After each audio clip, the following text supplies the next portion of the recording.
এক কথায় চমকে দিচ্ছে সিলেট। ইতিমধ্যে কিনে নিয়েছে পাকিস্তানের মোহাম্মদ আমির, ইংল্যান্ডের মঈন আলী, শ্রীলঙ্কার কুশাল মেন্ডিসকে।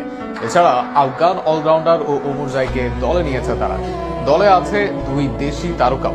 ড্রাফটের আগে সবচেয়ে চমক দিয়েছে ক্রিকেট উইথ সামির মালিকানাধীন এই দলটি। আরো শুনুন প্রতিবেদন। বাংলাদেশ প্রিমিয়ার লিগের নতুন মৌসুমে নতুন রূপে মাঠে নামছে সিলেট ফ্র্যাঞ্চাইজি। আগের সিলেট স্ট্রাইকার্সের পরিবর্তে এবার অংশ নিচ্ছে নতুন পরিচয় সিলেট টাইটান্স।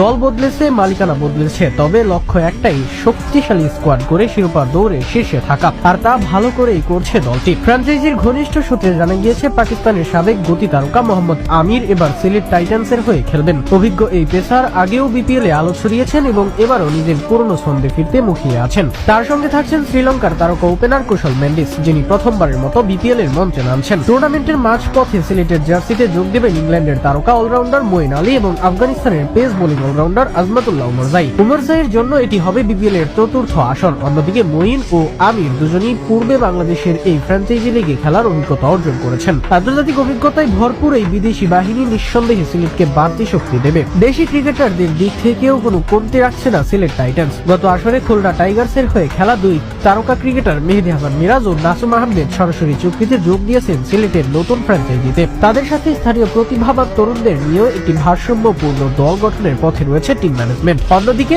আগের 3 আসরে সিলেট স্ট্রাইকার্স নামে অংশ নেওয়া ফ্র্যাঞ্চাইজি মালিকানা নবায়ন না করায় এবার নতুন করে 5 বছরের জন্য সিলেট অঞ্চলের ফ্র্যাঞ্চাইজির অধিকার পেয়েছে দেশের প্রথম পূর্ণাঙ্গ স্পোর্টস ম্যানেজমেন্ট প্রতিষ্ঠান ক্রিকেট উইথ সামি।